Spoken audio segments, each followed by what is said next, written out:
In January 1975, the Midlands of the United Kingdom witnessed a chilling criminal case that would later capture the public's imagination and invoke fear across the country. Known as the Black Panther case, it is a haunting tale of a criminal who transitioned from a home invader to a kidnapper and murderer in a short span of time.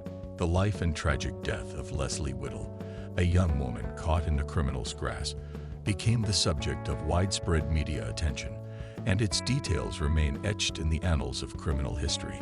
This video delves into the sequence of events surrounding her abduction, the investigation, and the eventual identity of her kidnapper, Donald Neilson, a man whose criminal career spanned various heinous acts before his capture. The calm before the storm. Lesley Whittle, a 17-year-old from the village of Highley in Shropshire, England, was just like any other teenager, focused on her studies and leading a quiet life. She lived with her mother, Dorothy, and her older brother, Ronald, in a house situated in a tranquil community.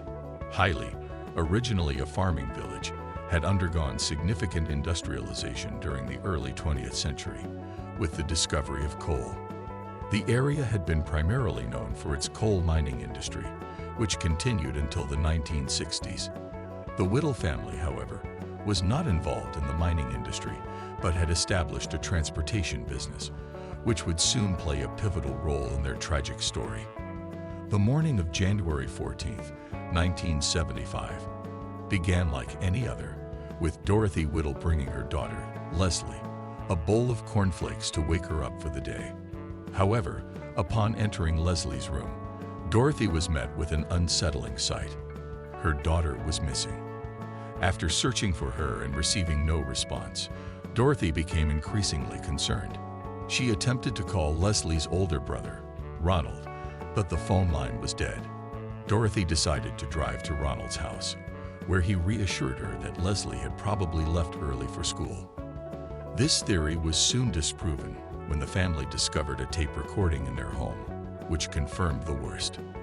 Lesley had been kidnapped. The kidnapping and ransom demand. The tape contained a chilling message: no police, no tricks, or death. It was clear that the kidnapper had planned everything meticulously. The instructions led the family to a telephone kiosk in Kidderminster, where Ronald was instructed to wait for a call that would come between 6:00 p.m. and 1:00 a.m. The kidnapper demanded a ransom of £50,000, and the family was warned that if they involved the police, Lesley's life would be at risk. The Whittle family's shock and confusion were compounded by the revelation that Lesley was not just a random target. She was the heir to a substantial fortune, having inherited £250,000 to £300,000 from her late father, George Whittle.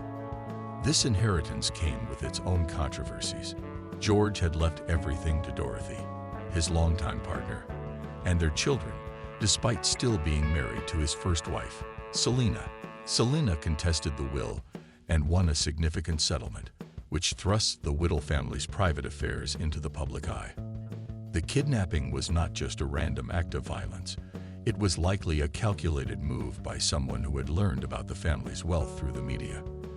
As the case unfolded, the authorities quickly realized that they were dealing with someone with a violent history, early investigation, and missteps. The police, led by Detective Chief Superintendent Bob Booth, initially worked hard to keep the case quiet. Booth had an impressive record of solving cases, and his team was determined to bring Lesley back. The first major misstep came when the press learned about the kidnapping, leading to a frenzy of media coverage. An employee of the Whittle Transportation Company had leaked information to the press, and the story quickly gained national attention. As a result, when Ronald went to the telephone kiosk to wait for the ransom call, he was followed by the press, who hounded him for interviews and pictures. Despite the gravity of the situation, the press seemed more interested in sensationalizing the story than in considering the implications for Lesley's life. The authorities, aware of the media's impact on the investigation, were forced to call off the vigil, fearing that the kidnapper would back out due to the increased attention. However, in a shocking turn of events, a call came through at midnight. Unfortunately, no one was there to answer it, as Ronald had been sent home early. This mistake further enraged Detective Booth, who felt he had let the family down. A break in the case. Days went by without any new developments until an employee named Len Rutt received a call at the Whittle Company. The call was from Lesley, but the voice on the other end was not hers. It was a recording. The message, which was eerily similar to the earlier ransom demand, instructed Lesley's mother to go to a specific post office telephone box and await further instructions. It was now clear that the kidnapper had been in contact again, but the situation remained perilous. Once again, Ronald was instructed to take the ransom to a new location, this time in Kids Grove, which was 75 miles away from Highley. After a series of miscommunications and delays, Ronald arrived at the location but found no instructions. Eventually, he was told to drive to a park in Bathpool, where he was instructed to wait in his car and flash his lights every hour. As time passed with no sign of the kidnapper, Ronald was once again sent home. The discovery of evidence. The case took a dark turn when an abandoned vehicle was discovered in Dudley, not far from where Ronald had been waiting for the ransom drop. The car contained crucial evidence, including a tape recorder, cassette tapes, a flashlight, and a pair of lady slippers.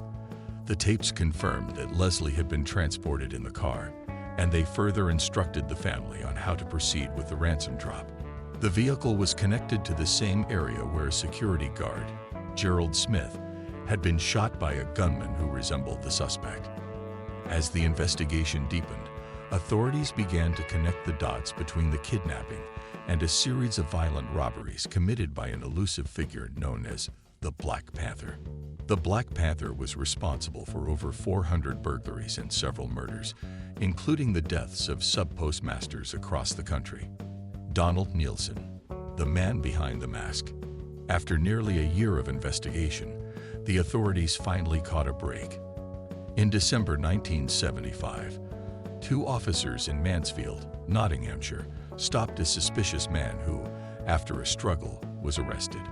The man, later identified as Donald Neilson, remained silent for 2 days before confessing to the crime. Neilson's criminal history was extensive, and his connection to the Black Panther was soon confirmed. Born in 1936 in Bradford, Neilson had a troubled upbringing. He was raised by his grandmother after his mother's death and struggled with bullying due to his last name. He dropped out of school at the age of 15 and enlisted in the Army at 18, where he rose to the rank of Lance Corporal.